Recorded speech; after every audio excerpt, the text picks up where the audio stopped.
adore, but we are merry mummers whom you have seen before. Love and joy come to you, and to you your wassail too, and God bless you and send you a happy new year, and God send you a happy new year.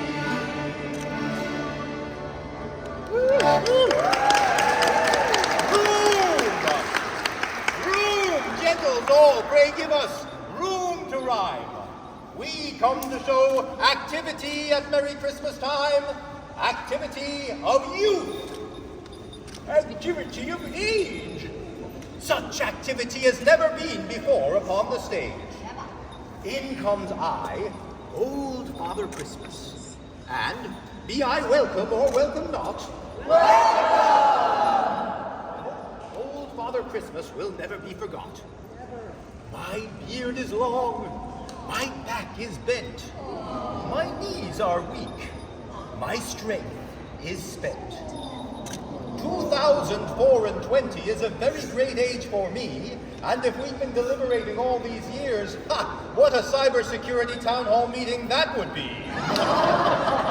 But speaking of meetings, that reminds me, we're having a meeting at the North Pole Library. The North Pole Film Preservation Board meets every year to decide which films best spread holiday cheer. And we put them on our North Pole Film Registry right here at the North Pole Audiovisual Preservation Pavilion, NAVPP. So I come here with Captain Tatterjack, who is my musical top elf, to see which films will go on the proverbial top shelf. And here is our great leader, Linear Feet, the best librarian you'll ever meet. She uses her training, research, and skills, not just personal taste or whims, to guide our long discussions about the greatest holiday films. I think you mean films, Father C. I prefer films, Linear Feet. Do you want to know why? Because films include no L. I think it's time you learned some new dad jokes, old friend. And I think it's also time for our chit-chat to end. The North Pole Film Preservation Board must begin deliberation with Charlie Chaplin and Mary Pickford to give the first presentation.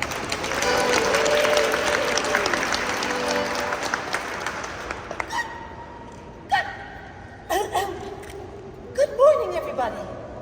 Now, I do not wish to start a quarrel, but how can Home Alone be on the list and not A Christmas Carol? I agree. Die Hard makes the grade, but Lethal Weapon doesn't. A Christmas Story was good enough, but Trading Places wasn't. I think this board has a lot of work to do. I agree. Let's start with, hey, who the heck are you?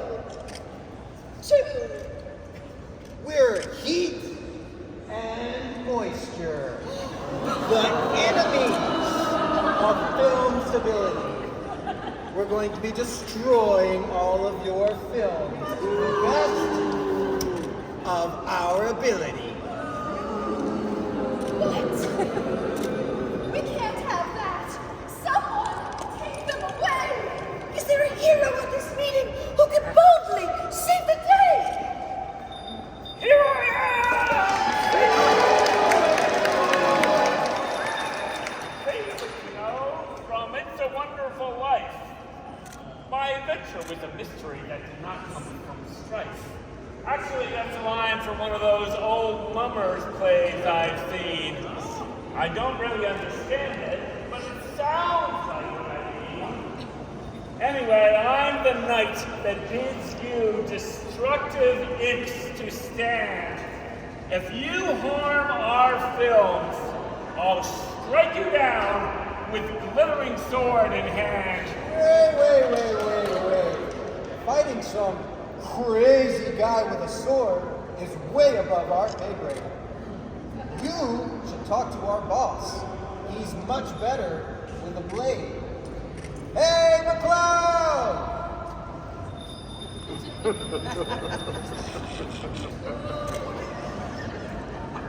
comes I, the Highlander, also known as Connor MacLeod. My films are known for being cheesy, violent, and loud. They did not do so well at the box office, you know, but they did become cult movies when released on video. Yeah, I remember those movies. You sound French, but your character's a Scot. And that Ramirez guy sounds Scottish, but he's not. He's supposed to be Egyptian or Spanish. It's so confusing. Can you explain what's up with all those accents you're using? Don't ask. The critics were confused. And when they wrote about my films, they gave such horrible reviews. Incomprehensible, Ebert said. Almost awesome in its badness. Coherence takes a vacation, said the podcast Stinker Madness. Why must people think so much? It's all just simple fun. Like, remember my great catchphrase? There can be only one. Yeah, I didn't get that either. There could be only one? But why? Don't ask why. Don't ask why. Why?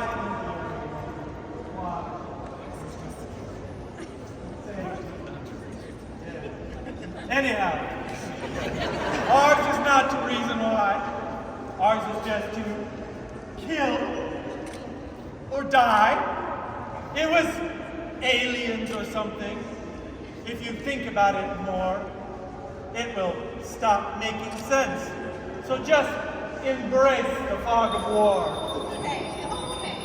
All of this makes me feel rather dense. But you're in the library now, destroying movies. How does that make any sense? Wait! I understand. If he saves all his Highlander films, but destroys all the rest, they go from the very worst in the world to some of the very best. And then, in the course of time, when our choice of films is small, we'll be forced to include them on the registry after all.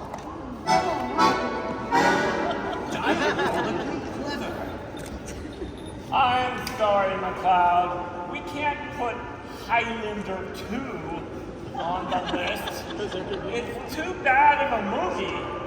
So, let's fight if you insist. There can be only one! There should have been only one!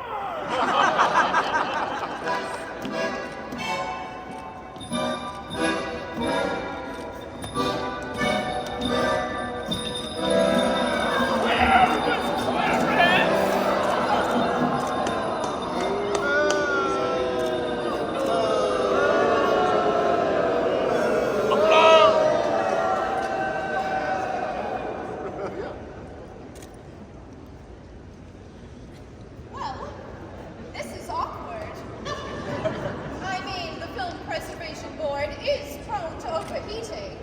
But surely this is the first time there's been a murder at one of our meetings. Well, clearly now that your boss is lost, you can go make your selections, and we'll be in the vault degrading the collection. Oh no! What are we gonna do?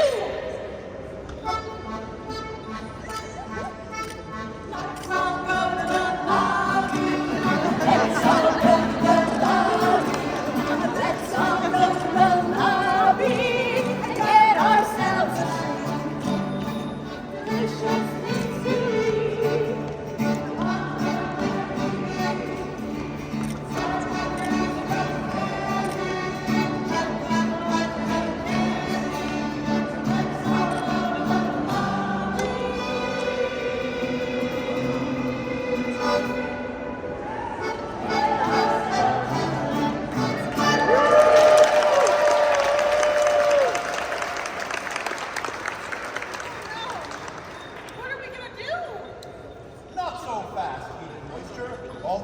lost the fight, perhaps our St. George Bailey can still be set aright. After all, here at the North Pole, we have an excellent healthcare plan. Every country ought to have one, you know. Anybody can. Observe, all you have to do is call, and a doctor will arrive, and with any luck at all, bring our dead saint back alive. Here, why don't you try it? Is there a doctor to be found? DeGeorge is deep and deadly wound. They're used to silent movies, you see. Here I am, Dr. Zhivago.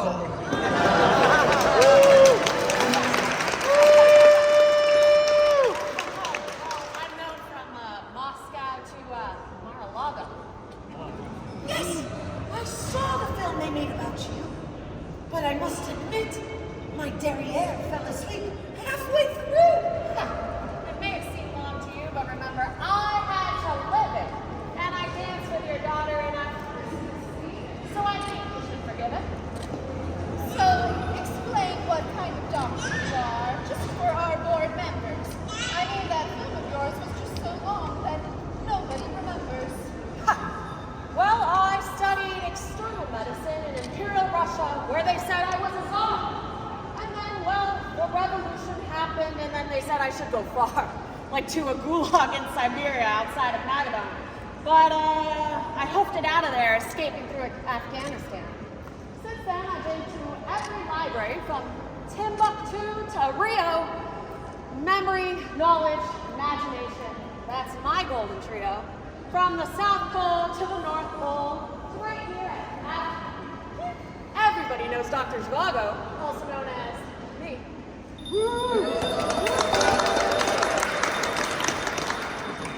What can you cure? Well, I can cure redox, blemishes and face deterioration, silver mirroring, and exudation, vinegar syndrome, and faulty light control. Cellulose nitrate flare-up? Cellulose nitrate flare-up and perforated roll. Diving? Yes, diaphragm, shrinkage, delamination, brittlement, distortion, and even anti-halation. See, I can also cure catalog freezes, continuing resolution and all other sorts of librarian diseases. Yes, but you can't cure a man who's been dead for 5 minutes. I can cure a man if he has been dead since the National Film Preservation Act of 1992. Impressive. Care to join me on my rounds? Yes.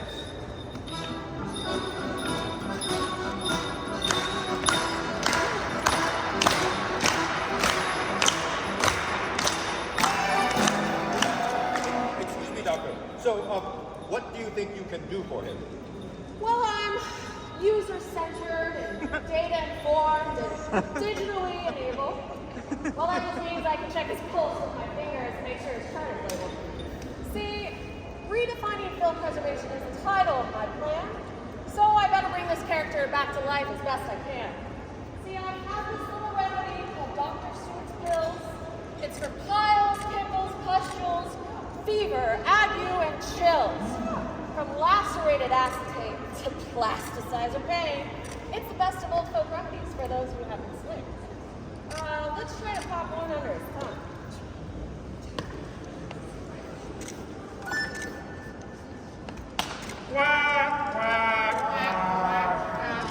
Doctor, I think you forgot the magic incantation. Okay, I think it goes engage, Engage, inspire, inspire, inform. inform. Help us, everyone. Engage, inspire, inform.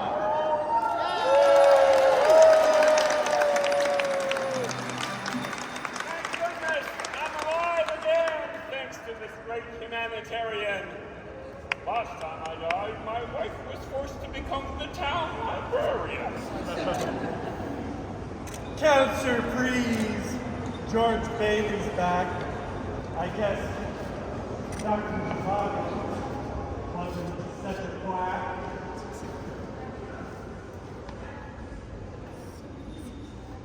Heat and moisture? Heat and moisture. Patiently headed to the vault. There are miles and miles of film just awaiting your assault. Hold on! Now that I'm up and off the floor, come on everybody, let's fight some more! For centuries of Yuletides I've been in this Mummers play, and fighting never solves a thing, I think it's fair to say. Therefore, I've formed a little subcommittee to enable us to cope, and it's chaired by a shining being, simply known as Cohen.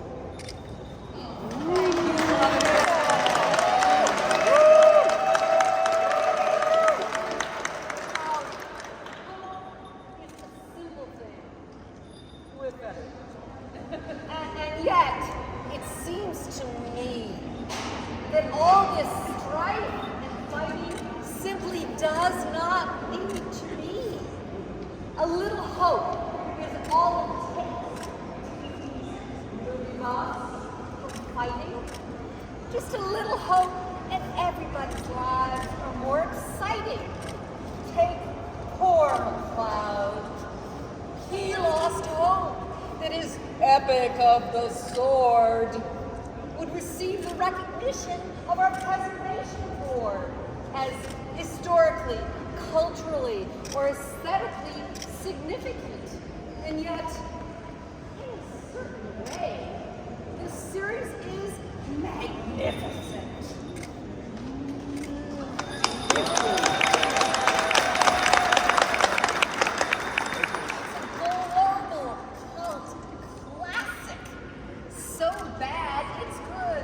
They say.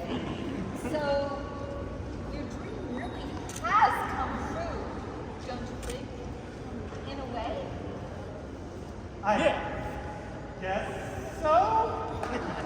And look at all these mummers. After 30 very odd Decembers, still hating on your movies. You see? The world remembers. So you truly are significant. Your impact is irrevocable. So sooner or later, someday, your films will be added to the list. It's practically inevitable. Really? You think so? I think so, but that hope springs eternal. Woo! Besides, you are immortal, and everybody appreciates a guy who killed.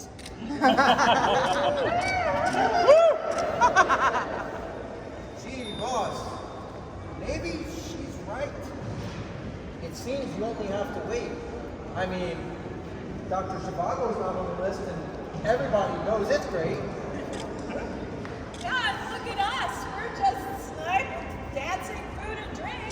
But they put our movie on the list. We'll make it too, I think. I guess you all are right. I don't need to take this measure. I will soon be counted among the cinematic treasures.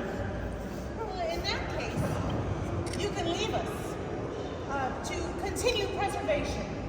Go back to Zeist and wait for your inevitable elevation. Very well. Very well. I shall say my long goodbye. And goodbye to you all.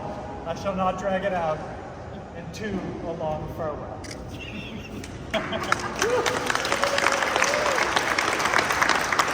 Bye-bye, MacLeod. Don't call us, we'll call you. My job here is done now. It's clear. So long, farewell. I'm out of here.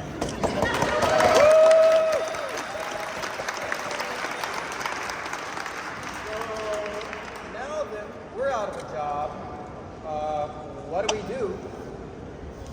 Don't lose hope, guys. It may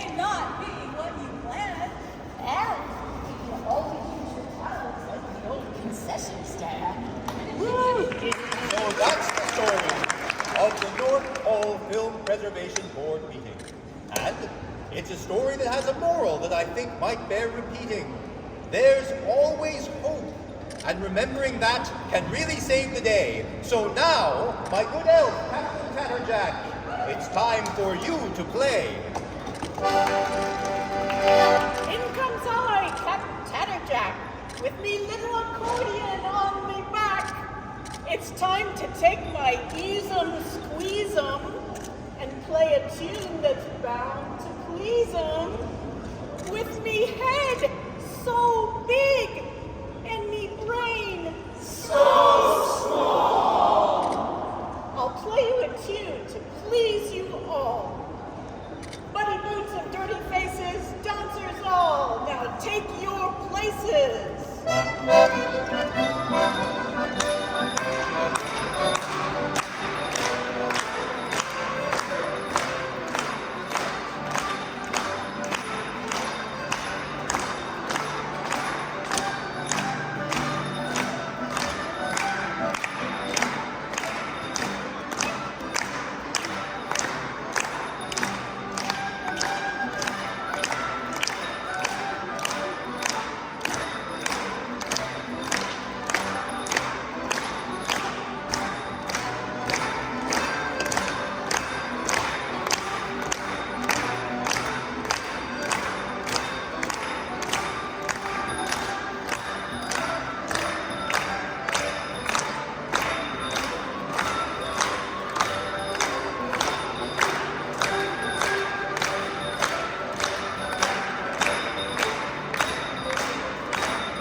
Mumming is the best.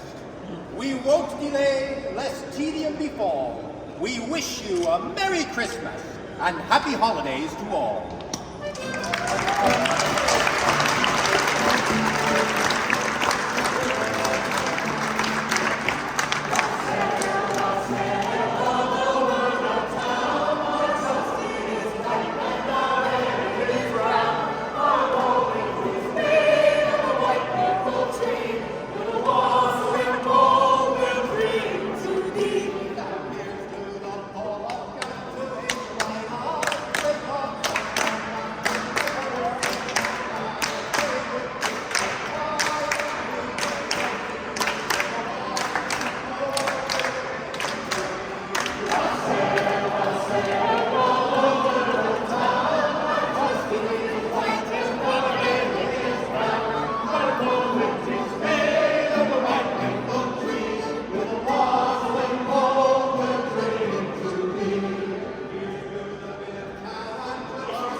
derived from traditional folk plays which were in the collections of the American Folklife Center here at the library. Most of the actors are from the Folklife Center, but others are from other parts of the library. And we draw the play from that deep well of tradition, and then we add new material, including about the National Film Registry, which I've been told to mention has just been announced. So if you go to our website, you'll see the new entries on the real National Film Registry, which are North Pole version. Another thing I wanted to say, we're dedicating our play this year to two friends of ours who passed away within the last couple of months. Karen Lund in the music division was a great film fan and knew a lot about films and just enjoyed cinema very much. And our friend Dana Bell was a huge fan of the Mummers, and we always tell her friends to come and see us. And we're very sad that they're not with us this year, and they've been huge parts of our lives at the library for many years, and we love them very much. So we're dedicating the play to them, and we thank you all for coming to see us in our annual Mummers play. Thank you.